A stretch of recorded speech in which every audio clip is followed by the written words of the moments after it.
if segments ever had subsections, then this is one of them. In the last video we talked about playing from A minor to C7th, and we did that by means of just visualising how we'd hold down the C7th chord, using that as our phrasing points, and that gives us a nicely articulated change. Assuming we didn't want to play the same scale straight through it, which we could also do.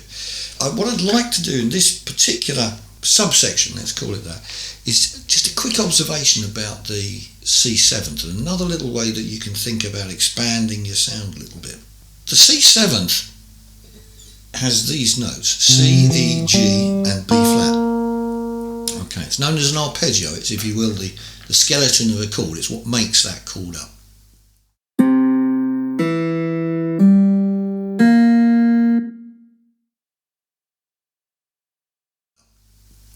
Okay, if I extend that, C, E, G, B flat, D, okay, I now have what's known as a C9th. Okay, now if we take this sequence, okay,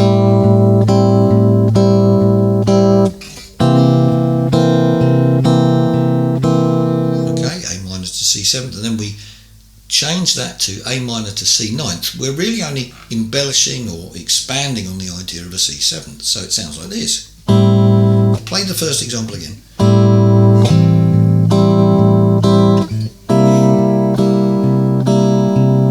Okay, this time with the 9th chord in.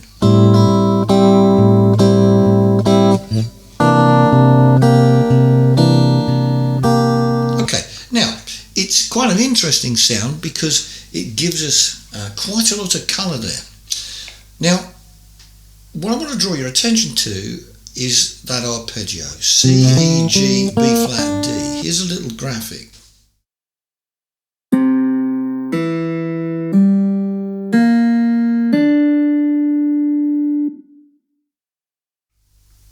Okay, now if you know anything much about chord construction, if you don't, have a look at the chord construction series, but if you know anything about your chord construction, there's something very interesting which is happening here. The C9th is effectively, well, it's more than two, but let's just say for the moment, it's two chords combined together. We have a C, okay, it's a 1, 3, 5 in C, and we have a 1, flat 3 and 5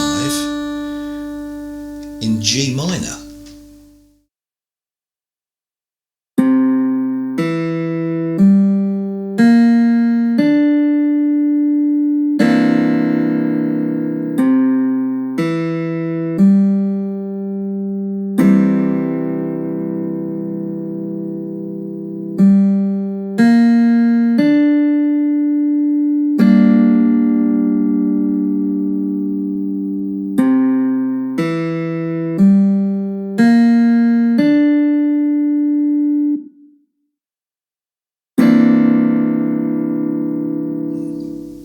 Now we know about how to play a minor chord, right? Minor pentatonic, it's you know, the starting block, isn't it, when you're playing lead? That's rather handy then, isn't it? Because if we're playing A minor, okay, so A minor for A minor, if you will.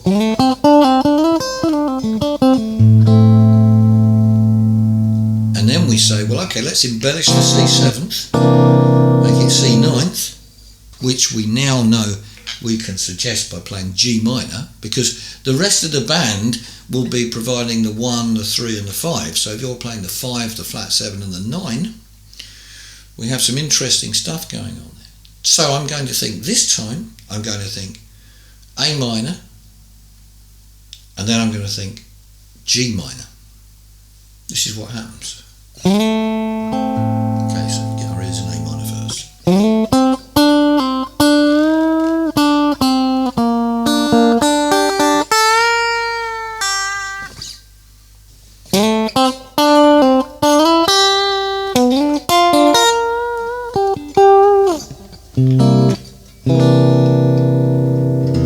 And now some of those phrases may be a little bit more adventurous, but the principle is exactly the same.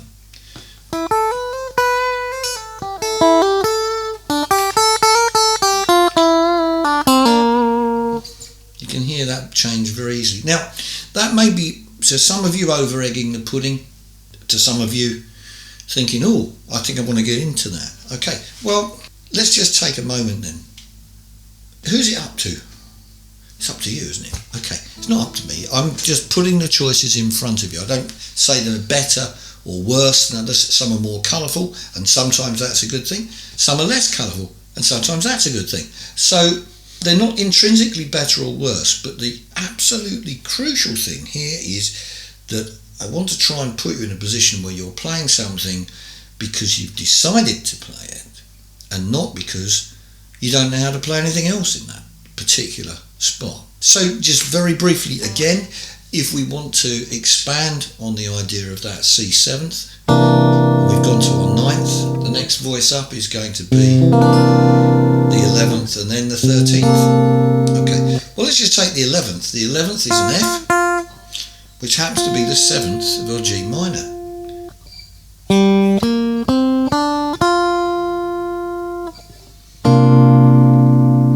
Okay, so this really means if we know our pentatonic, we can even play 11ths over it.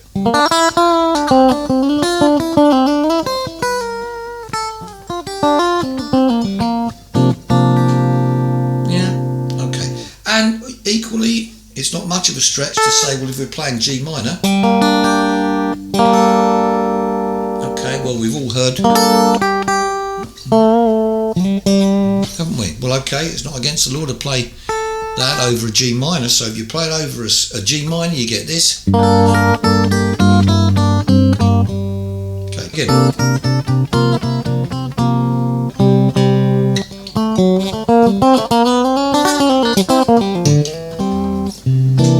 Okay, so that's a little example of combining a little bit of minor pentatonic with major pentatonic to give us that overall sound of the ninth. Okay, but the reality is in this particular song, and this is the other thing you've got to think about, how long have we got on the C7th?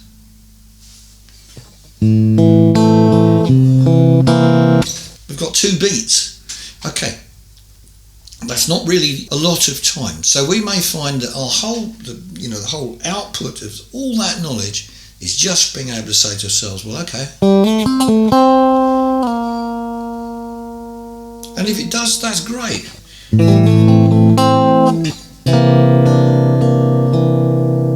Okay, well, that's about it for this particular video. We've opened, in a way, another can of worms there, but that's something to be discussed in later videos about what to do when there aren't any changes to play over, and to try and put colour into that. So that'll do for this particular one, and we're now quite a substantial way into that whole sequence. So again, just try practicing going A minor to C7th, and then we'll be talking about the last little couple of changes there and what we might be able to do with those. Anyway, thanks very much for watching. That's all for now. And if you could click the subscribe button, that would be great. So thanks for watching. Bye for now.